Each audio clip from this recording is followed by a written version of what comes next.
Amahoro y'Imana kuri wowe udukurikiranye unyuze kuri channel zacu zomberezo AMTV show ndetse na Gasabo News 24. Nimba uri mushya hano nagusheza gukora subscribe cyangwa sabone kugira ngo ujye mu mbere bagerwaho n'amakuru n'ibiganiro tugutegurira umunsi ku wundi.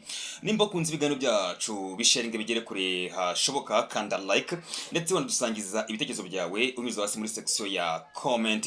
Ngo hayikaze muri gahunda yacu y'amakuru n'amakuru yo kubagezaho amakuru avugwa ku biganiro bigiye kubera i Washington. Ibiganiro bizaba kuri wa gatanu kuri wa gatanu tariki 27 Kamena muri mwaka turimo 2025, nyuma y'imyaka y'intambara gucikamo ibice kw'abaturage no gutakaza ubuzima bw'inzira karengane n'ubuhunzi bw'abaturage benshi muri Burasirazuba bwa Kongo. Hari icyizere kiganisha ku mahoro. Kigali na Kinshasa bageze ku masezerano y'ibanze y'amahoro akubiyemo ingingo zikomeye zo guhagarika imirwano ibera muri Kongo. Ni imirwano ihuje ingabo za leta ya Kongo n'abarwanyi ba AFC M23.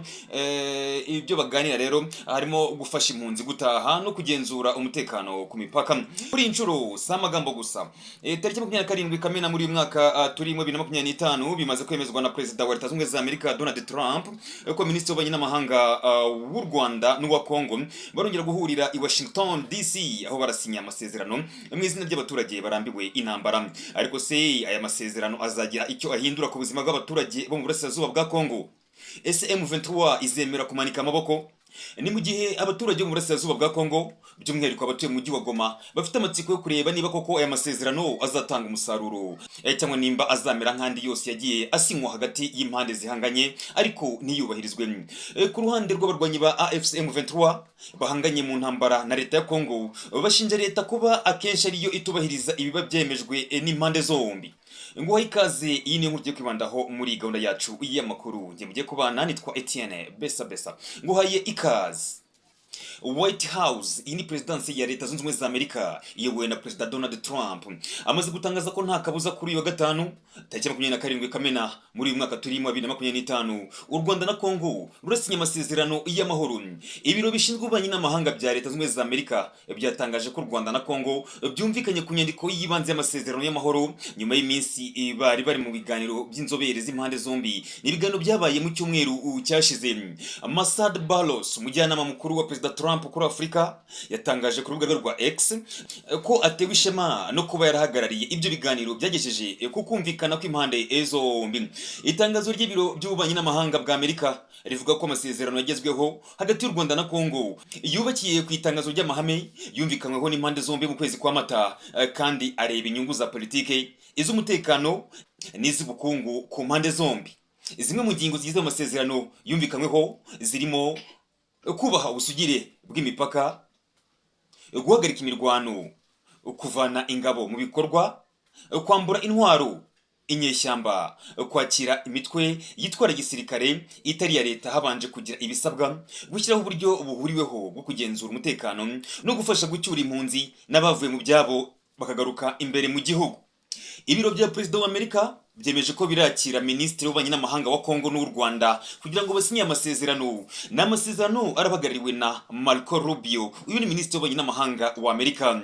Ese abatuye mu Burasirazuba bwa Kongo ubwazahajwe bikomeye n'intambara imaze imyaka myinshi baravuga iki kuri aya masezerano agiye gusinywa?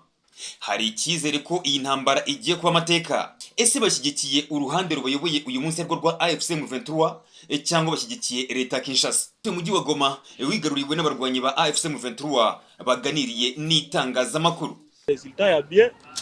Njyewe nk'umuturage negereje ko mu by'ukuri ibiganiro ndibuze kubona raporo nziza cyangwa se biribuze gutanga umusaruro. Na malgré banenda banasinye kila siku kisha hatutapata ma resultats za bien. Cette fois-ci ile makora batenda sinye kule. Kandi mu by'ukuri uyu musaruro twiteze muri ibi bigano nk'abaturage nuwo kuzana amahoro hano mu Burasirazuba bwa Repubulika ya Demokarasi ya Kongo. Tupate amani ya kudumu mkote tu ya est. Parce que banenda banasinye kila siku me hatupate ma resultats. Mu by'ukuri amasezerano bajya bagirana ubusanzwe n'amasezerano bagirana ariko ntajya atanga umusaruro ufatika. Twebwe icyo twifuza mu by'ukuri turifuza ko Uburasirazuba bwa Kongo butekana bukagira amahoro. Mu by'ukuri bagirana ibiganiro kenshi cyane ariko ibyo biganiro ntibijya bitanga umusaruro dufasha twebwe nk'abaturage. Duheruka twumva ngo basinye ibiganiro, hari ibiganiro runaka basinye hagati y'impande zombi, ariko mu by'ukuri ni ibiganiro bigira imbuto byera. Icyo tubasaba gikomeye ni kimwe, abatuye mu burasirazuba bwa Kongo turashaka amahoro gusa nta kindi, ibindi niba byihorere. Kama batawambia batoke na kama batatumika nao batumike nabo juu sisi tuko tuna besoin ya amani ya milele kabisa. Ntabwo twebwe nk'abaturage tuzi ibibazo bafitanye, tuzi icyo bari kurwana barwanira. Twe nk'abaturage bari muri este cyangwa se mu burasirazuba bwa Kongo turifuza ko hatekana tukabaho mu mahoro, nta kindi dushaka. Umwanzuro uvuye muri ibyo biganiro niwo turi buze gukurikiza nk'abaturage, kuko abagiye gusinya ibiganiro hagati y'impande zombi n'abantu bazima bafite ubwenge. Icyo twifuza ni uko baganira neza bakagira ibyo bemeranyaho, asigaye tukagira amahoro igihe cyose. Kandi nimba leta ya Kinshasa iri bubabwire abarwanyi ba M23 bagende, kandi nimba bari bushyire hamwe bakemera gukorana, twebwe ntacyo bidutwaye. Twebwe icyo dushaka turifuza amahoro ahoraho. Jambo sana. Mie selon moi hakuna kitu yenye ninachunga kwa ile accord parce que depuis hii siècle yenye bako nasema balisinya kama accord. Par exemple yenye bako nasema opération conjointe balisinya ka depuis mbele bako nasema kuba na pourchasser kama les œuvres de l'air, mais jusqu'à maintenant bangali vitu ngana naendelea. Sasa mie siwe kama kuko de nouveau, siwe kama kuko nouveauté kwa vile vile banaenda signer. Jo bana kuna sema selon moi hakuna espoir kwa ile makosa yenyewe banaenda signer. Kwa zile gouvernement mbili kila mtu angerespecte dignité ya pays yake. Muraho murakomeye. Njyewe ku giti cyanjye nta musaruro niteze muri ibi biganiro. Kila siku wako nahamisha madate. Mu by'ukuri ibyo n'amasezerano hagati y'impande zombi bagiye basinya ibiganiro bitandukanye, ibiganiro hari amasezerano y'ubufatanye. Mu by'ukuri ibi byose nta musaruro ugize bitanga. Bari basinya amasezerano yo kugira ngo birukane abarwanyi ba FDLR ababasize bakoze jenoside mu Rwanda. Aho kugeza amagingo angaya aya masezerano yasinywe, ariko aba barwanyi baracyahari, none intambara mu by'ukuri iracyakomeje. Rero ngiye ku giti cyanjye simbona ko hari ikintu gishya bitewe n'aya masezerano bagiye gusinya kiri buze guhinduka. Niyo mpamvu mpagaze nshize amanga mbabwira ngo kuri aya masezerano bagiye gusinyana nta kintu gishya bari butuzane nk'abaturage. Mu by'ukuri ikiriho nuko hagati y'ibihugu byombi bigiye gusinya amasezerano, buri gihugu cyari hakubahwa ubusugire bwacyo, ndetse buri gihugu kikagira n'uburyo bwo kwicungira umutekano imbere mu gihugu. Nuko ngibi byafasha kugira ngo umuturanyi ntazigere atera mugenzi we. Mu by'ukuri guverinoma yacu yari ikwiye gushakira igisubizo cy'ibibazo mu baturage mu gihugu imbere hamwe n'abaturage. Nayo bijyanye n'amasezerano asinywa ya buri gihe ibi mu by'ukuri nta musaruro bitanga, no gutakaza umwanya. Akenshi bahora abegeza inyuma izo tariki z'ibyo biganiro. Ese turashingira twemeza koko aya masezerano ari buze gusinywa kuri 27 Kamena? Niyo mpamvu ngiye rwose ntatinya kuvuga ko nta cyizere habe na gito habe namba muri aya masezerano bagiye gusinyana. Nachunga ikuwe bone ya maana biko mzuri juu ya security. Akore takuwa na espere ke amani tatoka kule. Le 27 tunachunga akore kuwe bone basikilizane, tunachunga amani kuwe endele mwingine yetu kisi tukua naishi mbele, tuishi kila mtu atembee asisikie kuboga. Ku itariki 27 dutegereje amasezerano agiye gusinywa, kandi twizeye ko ashobora kuzaba ari amasezerano azageza ku mahoro. Turashaka ko muri amasezerano impande zombi zumvikana, hasigaye twebwe tukagira amahoro, tukiberaho neza nk'uko twe dusanzwe tubayeho mu bihe byo hambere. Buri muntu abeho atekanye yishimiye kuba ari mu rugo iwe. Ibyo byo twifuza nk'abaturage. Kila mtu akwe libre niko mwingine yangu. Ndio tunachunga. Jambo pa mama. Mie ni Mapendo Esperance, niko shapa Maharagi, Nyabushongo na Hembe. Sisi tunachunga waelewane juu tupate amani. Tuko bezo ya amani. watusaidie, waongee bie, waikale bie, watuchunge bie. Ni zamani tuliishi mubaya, ni leo ni mubaya, abo basharanje tuishi na amani. Nitwa Esperance ncuruza ibishyimbo hano ndetse n'imyembe. Dutegereje ko abagiye kuganirira i Washington baganira bakanumvikana, kuko twebwe icyo dukeneye kibanze na mahoro. Badufashe bicare baganire, bumvikane, baganire neza. Twebwe kuva mu myaka yo hambere twabayeho ubuzima bubi bw'intambara, uyu munsi turacyari mu buzima bw'intambara. Niba kora ibishoboka byose bemeranye ku mahoro, asigaye natwe tubeho mu mahoro. Mesa vile mkaji wa Goma, zile makoro zabo ni zile bako na avantage zabo. Habajue si population ya Goma tunateseka, maki basha tupana sacrifice. Bako kule maisha yao watoto wanasomea mabulaya, si watoto ya Goma tunateseka. Watoto habako nasoma, mimi niko na watoto saa vile sita. Tena habasomaki. Sasa Njyewe nk'umuturage wa Goma, ayo masezerano yabo ndakeka bafite izindi nyungu ziyari inyuma. Twebwe abaturage ba Goma turababaye, ni nkaho badutanzeho igitambo. Turi mu bibazo twebwe hano muri Goma, bo bari hakurya iyo ngiyo, abana babo biga mu mashuri y'Iburayi n'ibindi bihugu bikomakomeye. Twebwe turi muri Goma, turi mu bibazo. Kule kwa bako ni maavantage zabo. Me kule kwa bako bajue ke batoto wa Goma bashafa nini jua tusakrifie hivi. Abo ile level 7 Congolais toujours Congolais. Bashikaze sie ba Kongomani sie tuona problemi. Bashikaze kule beba ata resta batatosha kule bailete na sie tuisikie tuko aleze hivi matisho tuko ndani tuisa.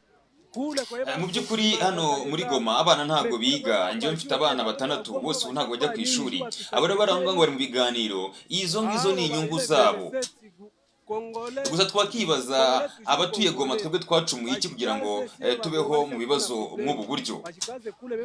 Ku itariki 27 murabizi umukongomani ahora ari umukongomani. Twebwe dutegereje imyanzuro ivuye mu ibiganiro byabo ku itariki 27, asigaye baze badutangarize ibyo bemeranijweho.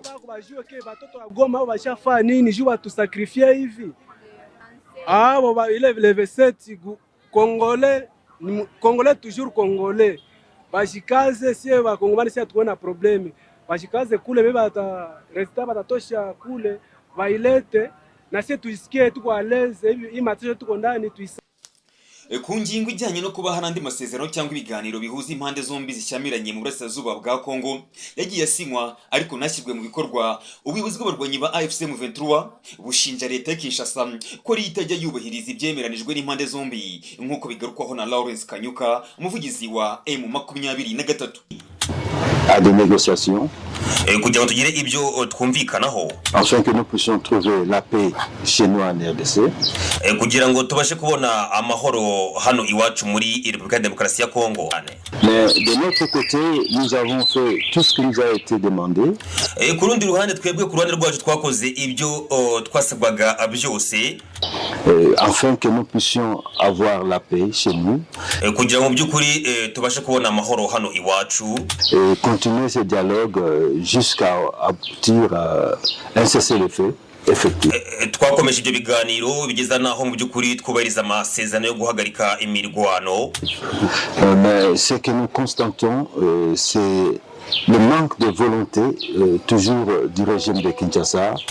Icyo tubasha kubona nuko habura ubushake bw'ubutegetsi kubona bw'ubutegetsi bw'Kinshasa de poursuivre des voies politiques kugira ngo bakomeze inzira ya politique de résoudre cette crise, ce conflit, kugira ngo dukemure ibibazo biri hano muri Repubulika ya Demokarasi ya Kongo, qui n'a pas de solution militaire parce que c'est un problème politique.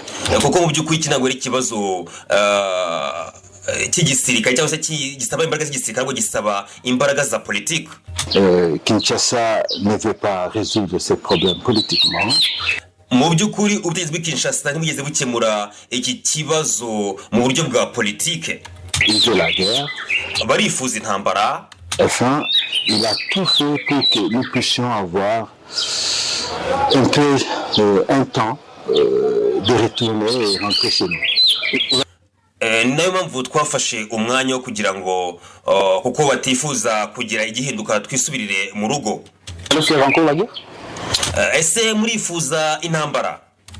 Bon, la guerre c'est pas nous qui l'avons toujours commencé. Intambara mu by'ukuri ntabwo ari twayitangiye. Vous le savez très bien. Ibi murabizi neza cyane. Nous avons toujours défendu la population civile qui est toujours attaquée par le régime de Kinshasa. Twebwe mu by'ukuri turajwe inshinga dushikaje no gukomeza kurinda abaturage baterwa cyangwa se bagabwaho ibitero n'ubutegetsi bw'i Kinshasa. Nous protégeons nos positions. Iki nacyo tukanarinda ibirindiro byacu. Et comme vous le savez, Kinshasa continue de nous attaquer. Nk'uko mubizi ubutegetsi bw'i Kinshasa bukomeje kutugabaho ibitero. Attaquer la population civile. Baraga ibitero ku baturage b'abasivile. En armant les civils. Et il envoie l'argent de Kinshasa qui passe par Bujumbura. Baragerageza gushora amafaranga menshi ava i Kinshasa koherezwa i Bujumbura. Bujumbura l'envoie à Uvira. Et kugira ngo Bujumbura yohereze ingabo i Uvira. Uvira, nous avons les compatriotes Wazalendo qui sont dans le système de bagera Uvira bakiyunga nabo bandi barwanyi ba Wazalendo akagatsiko k'abarwanyi ku butegetsi bw'i Kinshasa ka Kisekedi qui sont en train d'attaquer la population civile. Icyo bakora nuko bahungabanya umutekano w'abaturage. Donc Kinshasa continue de nous attaquer, continue d'attaquer les Banyamulenge. Kinshasa ikomeje kutugabaho ibitero mu by'ukuri ubutegetsi bw'i Kinshasa bukomeje kwataka cyangwa se kugaba ibitero ku Banyamulenge. Tous les jours, nous les dénonçons. Un peuple qui continue à subir des exactions, des génocides silencieux. Mu by'ukuri abaturage bakomeje gukorerwa ubwicanyi ndengakamere, bakomeje gukorerwa jenoside itajya ivugwa mu buryo barokora jenoside mu buryo amahanga atabivuga. Vu aussi de tous. Et ça, c'est inacceptable. Ibyo mu by'ukuri ntabwo tuzabyemera. Et nous disons que Kinshasa continue à se préparer pour lancer les atrocités. Il a acheté. Mu by'ukuri Kinshasa ikomeje ibikorwa bitandukanye by'ubunyamaswa. Des drones, nous le savons. Turabizi batumije indege z'intambara za drone, ibyo ni amakuru dufite turayazi. Il a déployé ses militaires et les FDLR qui sont ses alliés. Bohereje abasirikare babo na FDLR mu bice bitandukanye. C'est que les Wazalendo milice Mai Mai un peu partout. Ndetse na Wazalendo na Mai Mai bose bohereje mu bice bitandukanye. Tout autour des lignes de front. Boherejwe ku murongo w'urugamba kugira ngo baze batugabeho ibitero. Pour nous attaquer la population civile. Ndetse banagabe ibitero ku baturage b'abasivile. Donc nous n'avons jamais attaqué le régime de Kinshasa. Twebwe mu by'ukuri nitwize tugaba ibitero ku butegetsi bw'i Kinshasa. Nous avons toujours cherché la paix. Duhora turajwe inshinga no gushaka icyazana amahoro. Et comme vous le savez, on a été à Kinshasa, on a fait 14 nk'uko mubizi twari i Kinshasa mois 2020 précisément à la fin du mois de septembre. Nous avons toujours cherché la paix. Et comme vous le savez, on a été à Kinshasa, on a fait 14 mois. Nk'uko ubizi twari Kinshasa tumara amezi agera kuri 18. 2020 précisément à la fin du mois de septembre. Kuva muri 2020 kujya muri 2021 jusqu'à novembre 2021, toujours à la recherche de la paix. Icyo turaje inshinga mu by'ukuri mu ibyo biganiro twareberaga hamwe icyatuma tugarura amahoro cyangwa se muri Kongo hagaruka amahoro. Nous sommes allés à Nairobi, Angola. Twagiye no mu bihugu bitandukanye gushaka amahoro nko muri Nairobi, tujya duhura nabo mu gihugu cya Angola. Un peu partout où Kinshasa a voulu qu'on puisse se voir, on a toujours été là et répondu présent. Ahantu hose Kinshasa ifuza ko duhura kugira ngo tuganire ku bijyanye no gushakira Kongo amahoro twabaga duhari. Mais ce régime de Kinshasa doit être connu de tout le monde, ne veut pas de paix. Mu by'ukuri ubutegetsi bw'i Kinshasa murabizi hafi ya mwese ntago bifuza amahoro habe na gato. Au moment, comme vous le savez, il est tenté de poursuivre toutes les personnalités politiques. Mu by'ukuri murabizi bakomeje gukurikirana abanyapolitike batandukanye batavuga rumwe n'ubutegetsi bw'i Kinshasa. Et vous êtes sans ignorer, il n'y a pas longtemps que les immunités... ntabwo hashize igihe kirekire bakuye ubudahangarwa kuri perezida kuwahoze ari perezida wa Congo Joseph Kabila. Président honoraire Joseph Kabila ont été enlevés et que ce processus de poursuivre tous les opposants continue à Kinshasa. Mu by'ukuri iyo gahunda yo gukomeza gukurikirana abatavuga n'ubutegetsi bw'i Kinshasa irakomeje muri iki gihugu. Alors vous savez, Tshisekedi pour lui, c'est sa tribu, son clan. Murabizi Tshisekedi mu by'ukuri ubwoko bwe. Le tribalisme. Ashyira imbere ibijyanye n'ivanguramoko. Nibizwe kugeza ubu ibiteganywa n'aya masezerano ku mutwe wa M23 niba uzarekura ibice ugenzura ibyo wakunze guhakana kenshi cyane cyangwa nawe uzagera ku masezerano yawo na leta ya Kinshasa. Ku rundi ruhande mu biganiro by'Doha mu gihugu cya Qatar byitezwe ko nyuma yaho abakuru b'ibihugu byombi u Rwanda na Congo bazasinya amasezerano y'amahoro mbere yuko atangira gushyirwa mu bikorwa. Ububanyi n'amahanga bwa Amerika bwatangaje gusa imirongo migari igize amasezerano y'ibanze ibirambuye biyarimo ntabwo biramenyekana neza. Leta Kinshasa oni n'ibihugu bimwe by'uburengerazuba nka Leta Zunze Ubumwe za Amerika bashinja leta y'u Rwanda gufasha umutwe wa M23 ubugenzura ibi bice bitandukanye mu ntara za Kivu y'Epfo na Kivu ya Ruguru. Ariko ibi u Rwanda rwagiye rubihakana akenshi cyane. Kinshasa yakomeje gusaba ko u Rwanda rugomba kuvana ingabo zarwo muri Congo kugira ngo bagere ku masezerano y'amahoro. Leta y'u Rwanda oni namwe mu bihugu by'uburengerazuba nabo bashinja Kinshasa gukorana n'umutwe FDLR urwanya u Rwanda. Ibyo Kinshasa nayo irabihakana. Mu kwezi gushize muri uyu muhate wo guhuza ibihugu byombi Amerika yavuze ko impungenge za buri ruhande Kinshasa isaba kuvana ingabo z'u Rwanda muri Congo. Kigali nayo igasaba gusenya umutwe wa FDLR zigomba kurebwaho no kubahirizwa muri aya masezerano. Washington kandi yavuze ko izi mpande zombi nizigera ku masezerano y'amahoro azakurikirwa n'ishoramari rya miliyari z'amadolari y'Amerika za kampani z'abanyamerika zizitabira ibikorwa by'ubucukuzi n'ubucuruzi bw'amabuye y'agaciro muri Congo n'u Rwanda.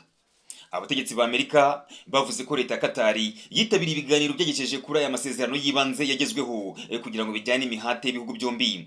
Qatar na Amerika umuhate w'ibiganiro bigamije kugera ku mahoro.